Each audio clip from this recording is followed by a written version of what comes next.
We're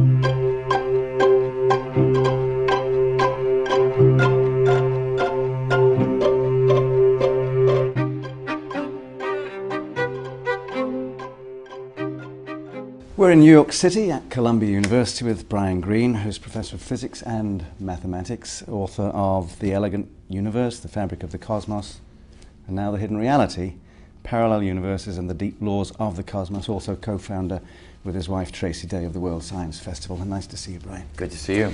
So, I picked this up at the Bill Hazeltine's book party 2 nights ago. I read it, it's wonderful. Would you like to just do a brief summary of it? I mean, the basic introduction here is there was a time when universe meant all there is, everything, yet in recent years discoveries in physics and cosmology have led a number of scientists to conclude that our universe may be one among many.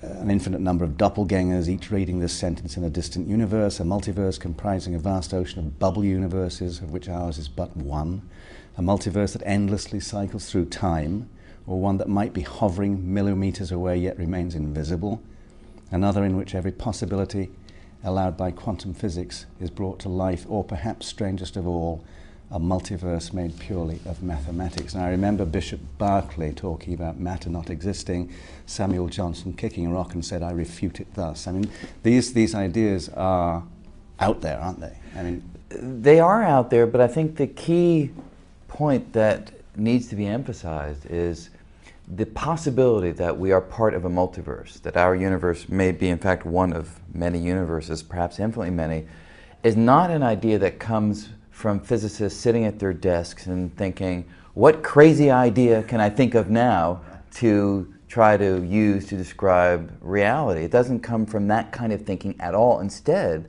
it comes from physicists sitting at their desks and doing what they have always done, which is develop mathematical theories that try to describe data, that try to describe the things that we can see. And the remarkable thing is, as we have followed the mathematics further and further, we have found that many different ways of thinking about the world, that mathematics bumps into one or another version of the multiverse theme. So the multiverse comes from the math and approaches us. We don't go out and seek it. And that's why it's compelling to take these ideas seriously and see where they lead. do you find that people have trouble grasping these sorts of ideas when you're out there talking to general audiences? I mean, it's really hard to get your head around. It's hard to get your head around many of the ideas of modern physics. Even basic quantum mechanics is a difficult subject. I think, however, that people are very receptive to learning about the universe as long as the ideas are presented in an accessible way. I mean, of course, you need to suppress the underlying mathematics, which is what drives us in thinking about these ideas, and focus upon the qualitative insights that the math has provided us. But people are remarkably open-minded about pursuing some very strange ideas because they do come from the attempt to understand the nature of reality, the attempt to understand data, the attempt to understand observations. That gives it a heft and a weight that makes it worthy of understanding. Now this first page, the chapter 1, where you talk about when you were growing up, each morning when you opened your closet in your room to get your clothes, the one built into its door aligned with the one on the wall, creating a seemingly endless series of reflections of anything situated between them. It was mesmerizing. I delighted in seeing image after image populating the parallel glass planes extending back as far as the eye could discern. All the reflections seemed to move in unison, but that I knew was a mere limitation of human perception. At a young age, I'd learned of light's finite speed, so in my mind's eye, I'd watched the light's round-trip journeys. So the bob of my head, sweep of my arm silently echoed between the mirrors, each reflected image nudging the next. And this is very pretty writing, very lovely image, by the way. So was that really something that was a driver for this? Oh, I wouldn't say that that was a driver for the book. That for me really was a reflection, to use a relevant term, that came back to me as I was writing this book. It was more a recognition that this notion of other realities, of other universes, is something that is perhaps less foreign from a qualitative sense than you might think, because, at least in some fanciful sense, it's something that even a young kid could encounter and I encountered when I was young in a very prosaic setting. Yeah. So can you do a sort of 101 for us at this point and try and explain how these various ideas fit together? You're string theory. Yes. Branes, B-R-A-N-E-S, and so on. Sure. It's a sort of a zoo out there. Yes. Well, this book in particular is an exploration of 9 different ways in which the notion of multiverse has found a place in cutting-edge thinking about theoretical physics. Perhaps the simplest is to recognize that we all know of the Big Bang. The Big Bang is that event which is meant to have brought our universe into existence. But the point that's perhaps less well emphasized is the Big Bang doesn't tell us about what happened at time 0 itself. It only tells us what happened after whatever process brought the universe into existence, and then it says that once the universe was here, it expanded, giving rise to the stars and galaxies that we're familiar with. As we have tried to fill in that gap, to figure out what happened at time 0, to figure out what pushed the universe apart from the get-go, we have come upon a theory called inflationary cosmology, which fills in part of that gap. It tells us that a kind of repulsive gravity is what drove the universe to expand at the beginning. But as we've studied the math of inflationary cosmology, we have found that that Big Bang-like repulsion was not a one-time event. It may have been a many-time event. That is, there may have been many Big Bangs giving rise to many different bubble universes expanding in a much bigger cosmos. So right there you see that our universe may be one of many because there may have been many Big Bangs. The Big Bang Theory, the priest, Lemaitre, yes, originally, and Einstein, when he first hears about it, says, wrong, I mean, ridiculous, right? And it takes Edwin Hubble in 1929 up at Mount Wilson to show that the receding galaxies and so on, expanding universe. Then my understanding from what you'd written here is that Lemaitre then met Einstein up there, and Einstein at that point said, no, you were right, it was a beautiful idea. Yes, that's right. I mean, Einstein was obviously a radical thinker, a revolutionary thinker, but even he did not take seriously some of the mathematical implications of his own theories. So Lemaitre was one of the individuals who had the foresight to recognize that in the math of general relativity was the idea that there might be an expanding universe. Other people, Friedman, Russian physicist, also had this idea some time ago in the 1920s, early 1920s. Einstein resisted this idea for a very simple reason. The universe didn't seem to be dynamic on its largest of scales. All of the data that people had at that time, and even casual observation, would suggest that the universe was eternal and unchanging on the grandest of scales. You know, the stars seemed to be fixed in the night sky.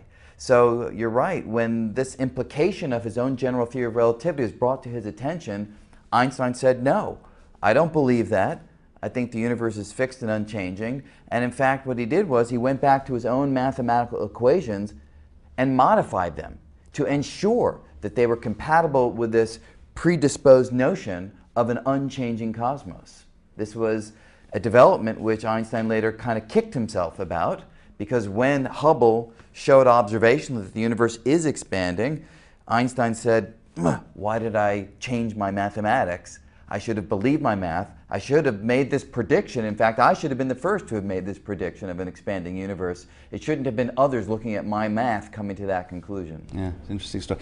A slightly parallel story in your chapter on the inflationary multiverse, where you talk about George Gamow and alpha, and in the 40s, remnant photons from the creation event, in other words, cosmic microwave background radiation, even then, but it somehow takes until, you know, Jim Peebles, Bob Dickey, Penzias and Wilson finally getting a Nobel Prize in 1978 for eavesdropping on the Big Bang for the cosmic background radiation.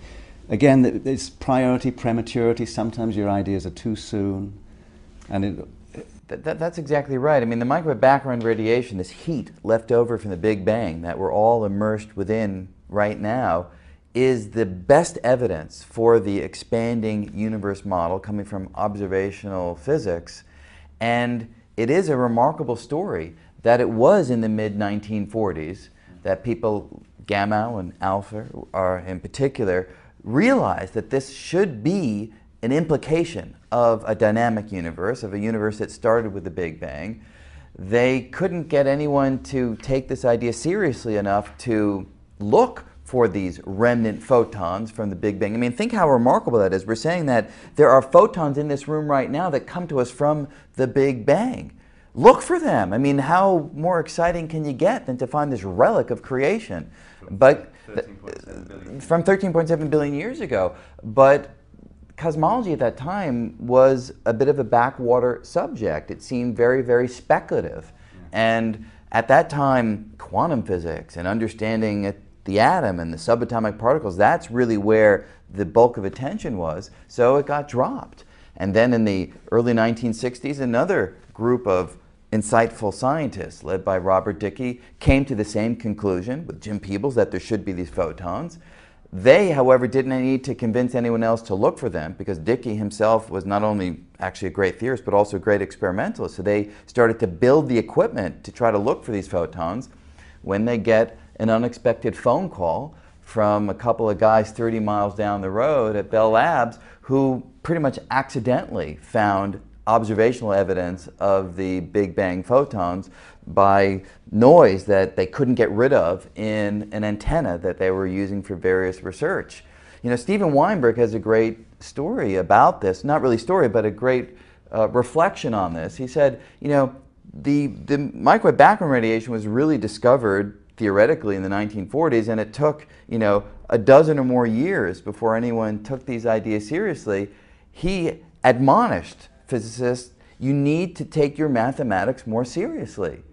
When your math is telling you something, sometimes you really need to buy into it and have the confidence to look for the implications of that mathematics. And that 12-year hiatus between the initial recognition that the background radiation should be there and its ultimate observation is a real testament to how you need to take the math seriously. Yeah. What's your, don't mean to trivialize this, but what's your favorite of theory here? I mean, what's my favorite of the multiverse proposals? What do you think is the strongest story? Well, I'd say there's two ways of answering that. The first is, you know, which of these proposals do I think has a chance of being observationally proven first? And of that, I'd put it at the brane multiverse that comes out of string theory. That's this idea that comes out of string theory that all we see may actually be taking place on a three-dimensional membrane. It's easier to think in two dimensions, so the analogy works well. It's as if everything we know about is taking place on a thin slice. I like to think of it as a thin slice of bread that may sit within a larger cosmic loaf, with the other slices of bread, other branes, being other universes. This is a admittedly strange idea, but it's one that may be testable at the Large Hadron Collider in Geneva, Switzerland. There, protons are slammed together at fantastic speed, and it's possible that some of the debris from those collisions could be ejected off of our slice of bread, off of our membrane, and we'd notice that because the debris would take away energy. There'd be less energy in our detectors after the collision than before. So if there is this missing energy signals found at the Large Hadron Collider, that could be evidence that we are living on a brane. And if we are living on a brane, on a slice of bread, there's absolutely no reason to suspect that there other branes aren't out there, that there could be other universes out there in addition to ours. So that's the one I think that has a chance of observational confirmation in the near future, if these ideas are correct. And that's ideas somewhat associated with Lisa Randall, right? Lisa Randall did work on aspects of how gravity would behave in these setups, but the idea of the brane world predates any of that work. Right, okay. Could you explain a little bit about this chapter that's called, I'm looking at this one that's titled, the end of this chapter here, it says, "Is this science?" Yes. And basically, you're saying, look, how do we actually move from inference to explanation, Yes. prediction? So how does this work? Could you gloss that for me a little bit? Well, the one thing that I think is important to recognize about this book is not in some sense a manifesto for the multiverse. It is rather a very considered journey through the possibility that we live in a multiverse. and it extols some of the virtues, but it also highlights some of the failings of our current thinking and tries to ask the difficult questions, which is, if you envision that you're one of many universes and you don't have direct access to those other universes, how can you prove these ideas? Have you stepped outside the traditional mold of science, or can these ideas sit comfortably within the traditional way in which we think science should progress? Namely, you have theoretical ideas and you go and test them. And if the ideas survive the testing, you have confidence. If they don't, you throw them away. Can we do that with the multiverse? And you're saying here, though, in the quarter century I've been working on string theory, I've never seen passions run quite so high or language turn quite so sharp as in discussions of string theory's landscape and the multiverse to which it may give rise. And it's clear why. Many see these developments as a battleground for the very soul of science. Yes. What do you mean by that? Well, there is a great deal of controversy surrounding the idea that we may be part of a multiverse, especially within the string theory community, because there are those who think that these ideas have stepped too far beyond testability and therefore have stepped outside of what we'd want to call science, while there are others who think these ideas, however far out they may sound, do have a potential link to observations and therefore do sit within science. That's where the controversy is. And in this chapter in particular, I analyze that in some detail, and I think go a long way toward establishing that the current understanding of the multiverse that we have in our hands does not yet rise to the level where it makes unambiguous testable predictions. That's a problem. However, the chapter also goes on and describes ways in which our understanding of the multiverse could naturally evolve, and the ways in which it must evolve in order to make contact with observation, and shows that, at least in principle, that's possible. So I can give you, a rough sketch of how it is that a theory that talks about realms that we can't see may nevertheless be testable. How would that go? And just to give you a feel for it, if you understand the mathematics of a multiverse well enough, you can come upon a multiverse that may have certain favorable properties. For instance, a multiverse theory that says, yes, all these universes are out there, and in some ways they differ, but if there are features that all of the multiverses share, a definite possibility, then you can look for those properties right here in our universe. For instance, maybe all the multiverses have a certain species of particle with a certain mass and certain charge. You look for that species of particle here. If you don't find it, you have flatly ruled out that multiverse theory, even though you never went to the other universes. Or the multiverse mathematics may show that the vast majority of multiverses have certain properties. Maybe the vast majority have a certain value for the cosmological constant, energy, that we believe suffuses space. If you look for that value of that number and you don't find the number that the vast majority of universes share, your confidence in that proposal will drop. If you find that the number does match the prediction for what the vast majority of universes should have, your confidence will rise. Could you just unpack the notion of cosmological constant? Yeah, the cosmological constant is one number that I think is really driving much of the interest today in multiverse scenarios. And what is it? Well, in the late 1990s, two teams of astronomers found something unexpected and remarkable. They found that the universe is not only expanding, this we've known for a long time. Everyone expected, however, that the expansion would be slowing down over time. The reason is that gravity is an attractive force. It pulls things inward. So like a ball thrown upward, it goes up slower and slower. Everybody thought the expansion would be slowing down over time. These astronomers found the opposite. They found that the expansion is speeding up over time. It's as if you threw a ball up and it goes up faster and faster and faster. How could that be? Well, something obviously must be pushing the ball upward. Similarly, in the universe, something must be pushing outward, causing the expansion to speed up. And in trying to figure out what that outward push is coming from, people realized that the best explanation as of today actually goes back to Einstein.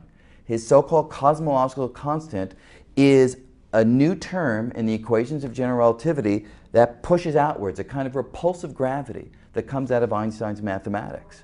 And we believe that this repulsive gravity comes from an energy suffusing space. That's what the cosmological constant would be. An energy that uniformly suffuses space and gives rise to repulsive gravity. That's what the cosmological constant is. The problem, the puzzle has been when you measure the amount of energy in space that would be responsible for the observed speed up of cosmic expansion, the number is weird. The number is almost bizarrely small. It's a decimal point with 122 zeros and a 1. 10 to the minus 123. We look at that number and we say, how could we ever explain that number? Our equations involve numbers like pi, the square root of 2, 1, -1, a half, a quarter. How would you ever start with equations with those numbers and after pages and pages of calculation end up with 10 to the minus 123? That has been the big puzzle. The thing is, a multiverse scenario offers a novel way to explain that number. Obviously, we didn't evolve in a universe. We didn't evolve hunter-gatherers and so on and so forth to deal with these kinds of numbers. This is unimaginable territory for most people. For most people. I mean, do 9 zeros maybe, but That's right. But this is a good way of thinking about where the controversy comes from, because there are some physicists who say, don't get so exercised about there being more zeros than we're used to about a fantastically small number. We've been able to explain small numbers in the past, not that small, but don't give up hope. We'll find a way of explaining that small number. Others say, we just can't imagine how we'll ever explain that small number, and that has driven those people to new measures. And the multiverse, it turns out, is a new measure, because if you imagine that all of these different universes that are out there have some amount of this cosmological constant, some amount of this dark energy suffusing space, and if the amount varies from universe to universe, you have a new explanatory framework. You can say, I'm not going to try to explain the number from first principles, from a very detailed mathematical calculation. I simply look out at the multiverse and I see over there dark energy value 0.0001. 0.0001 in that universe, 0.00001 in that universe. And if I look at enough universes, sooner or later, one of them will have the small value that we've observed. That's just how things would turn out by a random distribution of different values of the cosmological constant. So why do we have the small value that we see? Well, randomly some universe has that small value. And to cap off the argument, in universes where the dark energy value is too big, larger than what we see, the conditions aren't hospitable to our form of life. So we don't find ourselves in the universe where the cosmological constant is 0.1 because that universe has so much repulsive gravity that galaxies don't form. And without galaxies, there aren't planets probably. Without planets, there aren't people. So we live in that universe where the cosmological constant is small enough to be compatible with us being there. And that's this line of argument. Some scientists don't like that approach. You talk about dark energy, dark matter. I was having a conversation with Neil Tyson the other day. Yes. And he'd just done a Colbert show and so on. There was a Bill O'Reilly had been saying that the sun goes up, sun goes down, tides go out, and nobody knows how that works. There must be a God. And Neil went on and tried to explain how tides work. The tides? No, the, we understand the tides the moon, pretty well. Invoking the moon. It is the moon. My friend Mr. Tyson is right on the mark. But in the course of that discussion, that conversation, it was also pointed out that we actually only know about 4% of what's going on in the universe. 96% yes. is just a mystery. So you can understand why somebody on the street might say, why are you telling all these other stories here if you only know 4% of what's going on? I mean, well, in fact, we are telling these stories to try to get a firmer handle on the other 96%. Because I think the thing that's really important to bear in mind is, when we say that we understand 4% of the universe, what we really mean by that is 4% of the universe is made up of the stuff that we are directly familiar with because it makes us up, and the stuff, tables and chairs in the world around us. Protons, neutrons, electrons, those kind of particles make up 4% of the mass of the universe. Remarkably, we can tell you how much the rest of the universe weighs.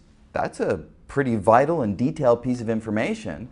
We can tell you what that other 96% of the universe does in terms of the kind of gravity that it exerts, but we're still struggling to pinpoint exactly where it comes from and explain why it has the particular value in terms of the mass component of the universe that it does. So the resort to a multiverse explanation is an attempt to give a real detailed explanation of why it is that we see a certain amount of that dark energy, why we see a certain percentage of the universe being made up of that dark energy. It's not an attempt to run from the issue, it's an attempt to answer the issue. Okay, you've got a couple of nice things in here that I wonder if, I'm not sure if you can do these quickly or not. One of them is the story of Hugh Everett and, yes. and the whole, and then connected to that, you have some very nice illustrations here and a nice idea which is to do with Schrödinger's work, and you set it up nicely for New York with looking for electrons in strawberry fields at John Lennon's Memorial in Central Park and then Grant's tomb in Riverside right. Park. What's all that about? Well, this is the subject of quantum mechanics. Yeah. And the basic new idea of quantum mechanics is that whereas Newton would have said, tell me the state of the universe right now and I'll predict the state of the universe tomorrow, and I'll tell you it with absolute certainty how things will be tomorrow if you tell me with certainty how things are today. Quantum theory says that's the wrong approach to describing how physics works. Quantum theory says the best you can ever do is predict the probability that things will turn out one way or another. Strange new idea in the fundamental laws of physics. So for instance, if you are looking at the position of an electron, quantum theory says the best you can do, for example, is to say there's a 50% chance the electron is here and a 50% chance that it's there. You can't do any better than that in certain situations. And that is an old idea that has long been tested. Every physicist buys into it. But there's a remaining puzzle that gets less airtime, which is this. If there's a 50% chance the electron is there and a 50% chance that it's there, you do the experiment and you always find it either there or there. You never find it sort of in both. The question is, how do you go from this probabilistic haze where the particle could be here or there to the single definite reality that your observations reveal? How do you go from probability to definite reality? Nobody has an answer to that even today. Hugh Everett, many years ago, suggested that maybe the answer goes like this. If the electron can be here and here, then when you do the measurement, the world kind of splits. The universe splits. And in one universe you find the electron here, and in another universe there's another copy of you who finds it over there. Parallel universes emerging from quantum physics. That's the idea of the quantum mechanical multiverse. And in the book, I try to explain these ideas at a level of detail, not with mathematics, but a level of qualitative detail that most people don't take on the subject. And I do use an example of an electron being in New York and being possibly at the John Lennon Memorial and possibly at Grant's tomb, and using that to illustrate some of these ideas of Hugh Everett and the many worlds of quantum physics. There's a lot of stuff about Einstein as well in here. You probably read Alan Lightman's novel, Einstein's Dream. Yes, sure. Have you ever thought about writing a novel? You know, in the back of my mind it would be fun to do a novel. I did one short work of fiction for kids, a rewriting of the myth of Icarus called Icarus at the Edge of Time, where the boy doesn't go to the sun but goes to a black hole, and the physics of general relativity then determines how the story unfolds. But it's a very short work. You know, it's a few thousand words. It would be fun to do a novel, but haven't embarked on that yet. Background, born in New York City? Yes, I was born in New York and grew up on 81st Street, actually right across from the Hayden Planetarium. And that's where I would go on rainy days. My mother would send me there to get me out of her hair when we had to stay home for any reason. So that was really my stomping ground. So, like Neil, the universe called. Well, I wouldn't use the dramatic terms that perhaps Neil does, but you know, it was a fun place to hang out. But what was the interest in science? What were your parents doing at this point? Well, my dad was a composer and a vocal coach, a voice teacher. So he would be, you know, writing music and teaching singing. And my mom actually worked for a veterinarian a few blocks from the house down on 74th Street. So it was really grounded in the most basic things of, you know, taking care of animals, and that's what the doctor did, and she got into real estate through him. And my dad was kind of floating in the more artistic realms of, you know, trying to, you know, understand truth and reality through music. So, where was the impetus to science then, do you think? Well, teacher, a book? Definitely my dad. My dad was a high school dropout. I mean, he liked to call himself an SPhD, a Seward Park High School dropout. And even though he didn't have formal education, he loved science. So he would introduce me to the ideas of stars and atoms, you know, in a qualitative way. He didn't have any technical training, but it was enough to get me very excited.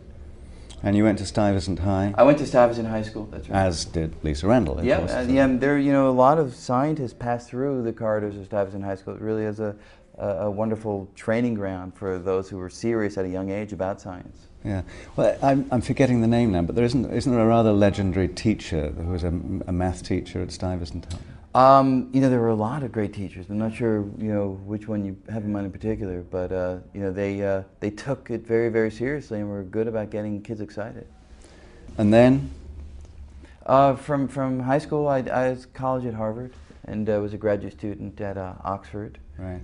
Where this is in physics, or? It was in physics, although I started at Oxford in mathematics with Roger Penrose, but his focus at that time was, you know, even more mathematical than my taste at that time was, so I shifted to the physics department. The urge to write books and end up doing PBS series and so on and so forth, how did that evolve, and what was the story on that, the trajectory there? Well, as I got ever deeper into some of these subjects, I would have conversations with people now and then, and I could sense there was this sort of untapped reservoir of interest on the part of people who loved the subject, loved the idea of the far-out nature of some of the science we were studying, but didn't have the technical training to really read any of the papers. So little by little, I got ever more excited about bringing these ideas to a broader audience, and wrote my first book back in 96, 97, 98, The Elegant Universe, and I didn't know if it would reach many people, but when it did, and when there was an enthusiastic outpouring for that book, it got me ever more excited to spend a substantial fraction of my time bringing science to general audiences. Hmm. So the point, your mother was a veterinarian originally? She was an assistant to a veterinarian. She too, you know, finished high school but didn't finish college, and didn't have, you know, the academic training, but has a lot of street smarts. And I think that, you know, is an important balance to the pursuits that take you as far away from streets as you could imagine, you know, multiple universes. Yeah. One of the other things that turns up in any article about you, of course, is the fact that you're a vegan. Yes. Do you want to sort of, how did that come about? Well, yeah, I became a vegetarian at 9, largely because of my mom's cooking. You know, she made spare ribs once when I was 9, and finally the link between meat and animals became abundantly clear with that meal, and I never had meat again after that. But I did, for a while, have other things like dairy and so forth, until I went to an animal sanctuary, I don't know, about 15 years ago in upstate New York when I was at Cornell. Learned about the dairy industry, was happy to have not known about those things, and perhaps wish I hadn't gone to that sanctuary on that fateful day, because afterwards I just couldn't have any more dairy, and that was that. So. Yeah, it's tough, isn't it, though? I mean, this was John Robbins' book. You know, it is tough. It is tough, but it's getting easier. I think there's a lot more people who are pursuing this kind of way of life. So you go to restaurants and supermarkets now, it's much easier to get things than it was 15 years ago. The other thing that I wanted to raise with you is on a slightly different point. We just mentioned this. Perhaps it was in the last book, that there's not much in here about entanglement, yes, which has become a very hot topic. Right. Anton Zeilinger has a new book out. Louisa Gilder, of course, did that very nice Age of Entanglement book. Yep. A lot of this stuff goes back to John Stuart Bell. Yes. What's your position? But can you get anything from entanglement ideas that maps onto you know, Spinozistic or Buddhist visions of how the universe is? Sort of some pantheistic way of thinking about things? Only vaguely. I mean, I think entanglement was the central theme of my second book, Fabric of the Cosmos, and that's more or less why it doesn't play any role here, and also it hasn't really had much of an impact on some of these multiverse ideas. But yes, entanglement does suggest a kind of interconnectivity between widely separated objects that does, at least in words, have some resonance with ideas that do come out of certain approaches that generally are thought of as non-scientific, but perhaps have some link through these ideas. My own feeling about entanglement is that it's one of the most remarkable established ideas of science that we've come upon in the last century. The notion that something over here can be linked to something over there through empty space is, spectacularly odd. And the interesting thing is the only way around, the only loophole in the traditional interpretation that there are non-local influences doing something here, affecting something over here, the only way around that I'm aware of is the multiverse that comes out of quantum physics. So the many worlds interpretation does offer you a way around this non-local interpretation, but many people think that the multiverse is yet stranger than non-locality. So if they're not willing to buy non-locality, many people are saying, I don't want to go near the idea of other universes. That's even harder for some people to accept. So in many ways, I would say it's a matter of picking your poison. Do you want to accept that what you do over here can affect something over there? Or do you want to accept that there are many universes coming out of quantum physics? Those are the two explanations for the data that have a chance of standing up to scrutiny. There are those, and in fact I'm one of them, who find other problems with the many worlds interpretation of quantum physics, and that's really what I focus on in that chapter. Yeah, I suppose, so this all goes back to some extent what we've just been talking about, to Einstein, Podolsky, Rosen, Yes. to Einstein being worried about spooky action at a distance. Yeah, Einstein was really the first person to point out this possibility. David Bohm's work later and so on. That's right, and others who thought, well, Einstein, you're just talking about metaphysics. You're bothered by some idea that we'll never be able to test. And then it was John Bell who said, whoa, you can test it. Here's how.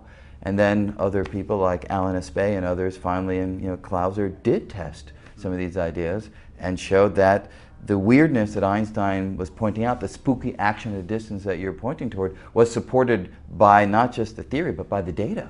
That was a remarkable achievement. I suppose that two of the most influential writers of the last century in legal terms, justice terms, one was John Rawls, obviously, and the other, taking a completely opposite view, was Robert Nozick. Yep. Wonderful Philosopher. Could you tell the story, your Robert Nozick story? Yeah, sure, happy to. When I was a freshman in college, I took a philosophy course with Robert Nozick and was really fascinated by the subject, and I hung around after class often to just chat with him about things. And one day he asked me what I was interested in, and I said, well, I want to figure out the unified theory that'll put gravity and quantum mechanics together, sort of this naive little freshman talking big. And, nicely he didn't clamp down on me for the hubris of it all, but simply asked, what if you found the unified theory? Would that answer all your questions? Because you'd still be left wondering, why that theory and not another theory? And at that point, I was sort of aware of that issue and said, that's right, sometimes you just sort of have to accept some things as given. And he said, no, you don't. Because he was writing a book at that time called Philosophical Explanations, which was really the basis of the course that he was teaching us.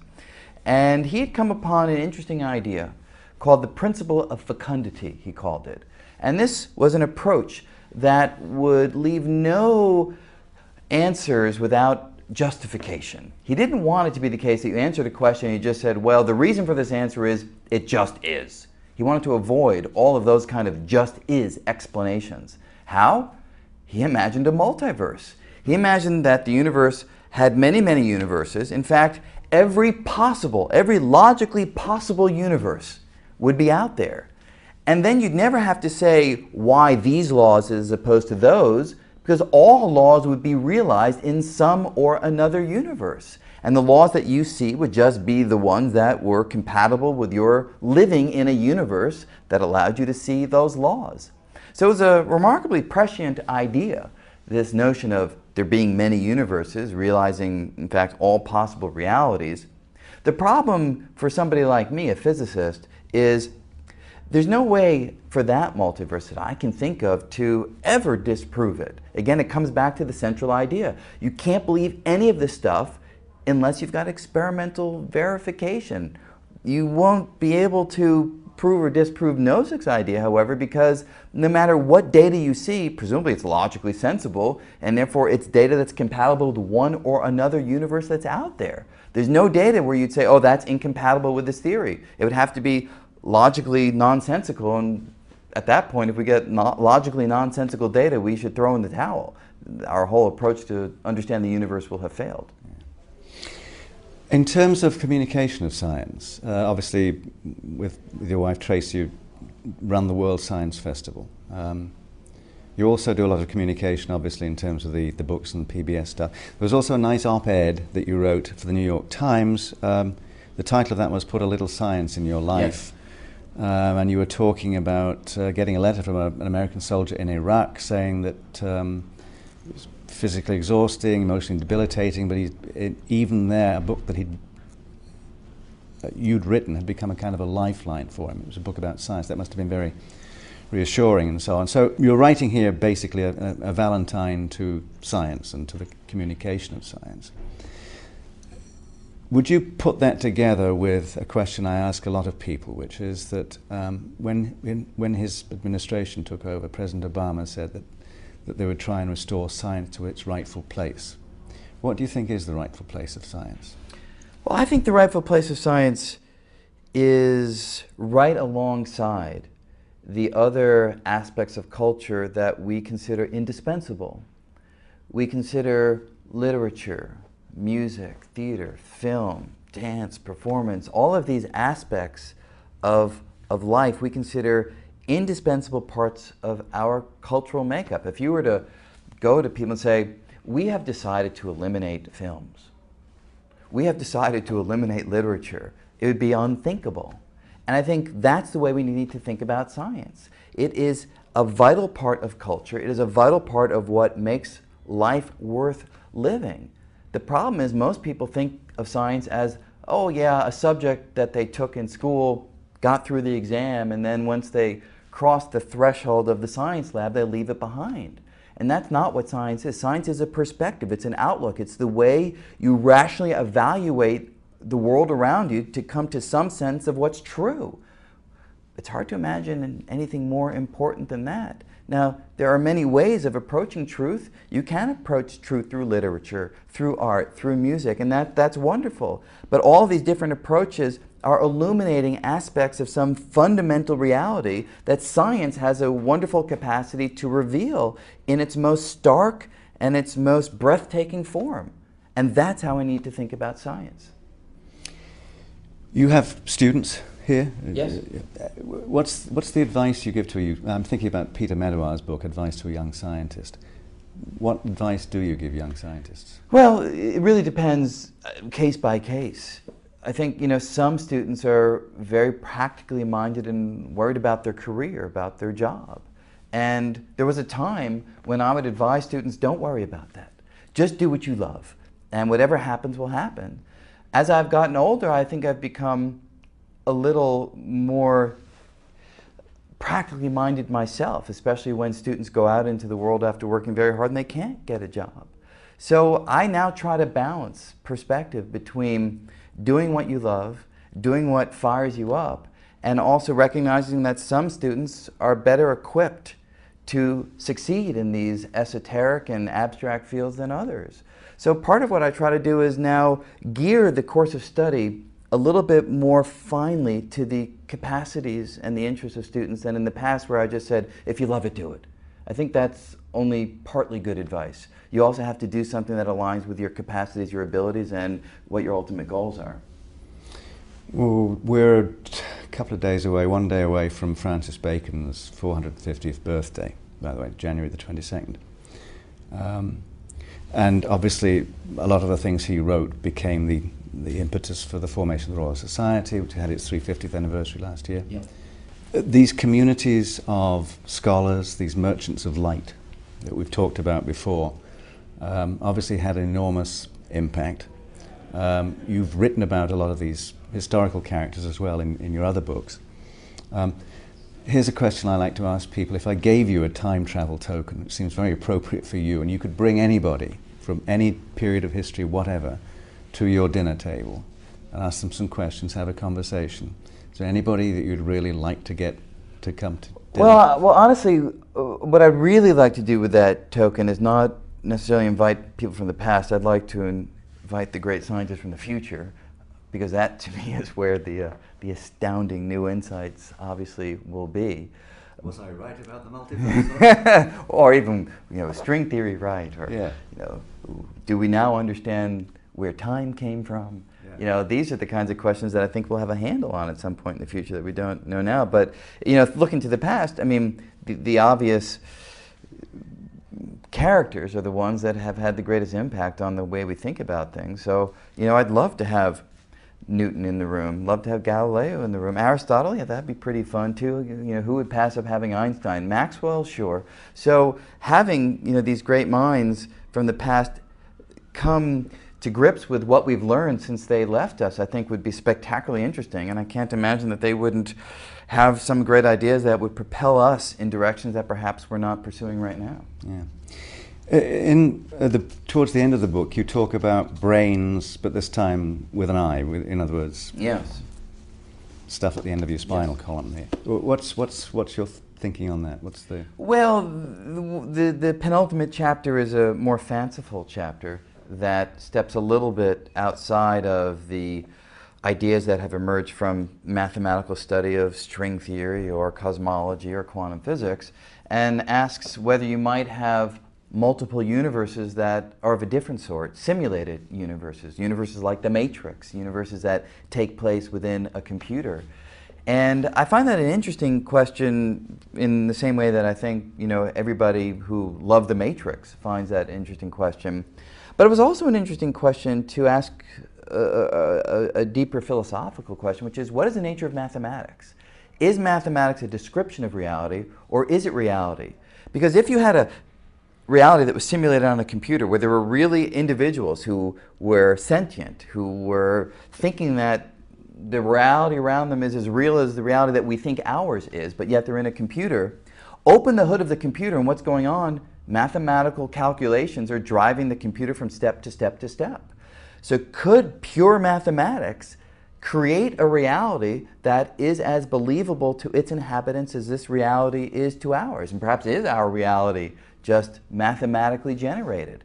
That's a question that people have asked for a long time. I think the computer provides a nice concrete way of framing it. Because if Dr. Johnson that you were talking about earlier, you know, if he kicks that stone and feels it kick back and says, I refute it thus, this is my proof that reality is real. If that kick is happening inside a computer, inside a simulation, then that proof of the reality of the environment would be actually a proof of the reality that mathematics creates an environment that makes you think that reality is what you see. That would be a very spectacular development if we could establish this link of mathematics not just as a vibrant tool for describing reality, but mathematics as being reality. What are you optimistic about? I'm optimistic about our capacity to make progress at addressing some of the deep, big questions that our species has asked for thousands of years.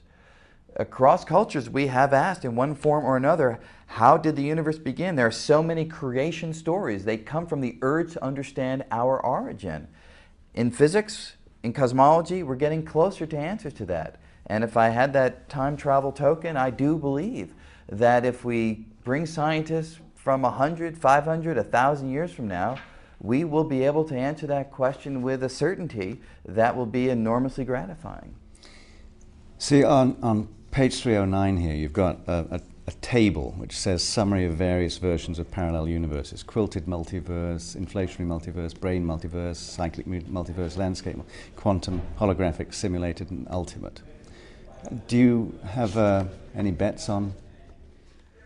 If I was going to put bets on it, I would certainly bet on the brain multiverse. I would also potentially put bets on the inflationary multiverse. Inflationary cosmology has been wonderful at describing cosmic microwave background data. It gives rise naturally to this multiverse of many, many bubble universes, each undergoing their own Big Bang-like expansion. There are holes in the inflationary multiverse, mathematical ones that we need to fill. We've not yet filled them. I think that there's a chance that we will, and if we do, then I'd put a significant bet on that multiverse as being real. Have you ever considered, did you ever consider doing anything other than being a scientist? Are you a frustrated opera singer or something? Well, when I was a little kid, I wanted to be a professional bowler. Really? But I never progressed well enough to realize that life dream. But if I was seriously going to think about doing something else, I think music is what it would be. You know, I don't really play anything. My dad, as I said, was a composer. I find music as this way to transcend everyday reality in a very visceral manner, and frankly, that's what I think this physics does. It's speaking to a reality that transcends the everyday. So that's the kind of pursuit, something that rises above the everyday, that I find most compelling. Yeah, I noticed, I was just looking here from my notes, there was a couple of places. You mentioned Mahler's Eighth in one place, for example, when you were talking about bringing Newton up to speed and so on. Yes. So there's lots of you references, put musical references in there as well. Tell us about the forthcoming, the forthcoming World Science Festival. Oh, the World Science Festival, which again will integrate a lot of music, performance, dance. Always, yeah. The World Science Festival does try to bring together the worlds of art and science in a natural and organic and powerful way. So the 2011 festival will be June 1st to 5th, I think, and we'll have a lot of works in the art that speak to science, but also a lot of great science programs. The program is not yet settled, but they're apparently underway now is plans to have a program on digital physics along the lines of what we were just discussing. Is the universe a big computer executing some cosmic computer program that we call the laws of physics? That will be one of the programs that's discussed. There will be a program on the dark stuff, dark energy and dark matter. We'll have a prominent role. 96%. That's right. We'll be discussing the 96% of the universe that we don't quite know what it is. And there's a lot of great programs also in focusing on the brain and the mind. Yeah. Well, we look forward to it immensely, and thanks for the My conversation. pleasure. Thank you. Good luck with it. Thanks.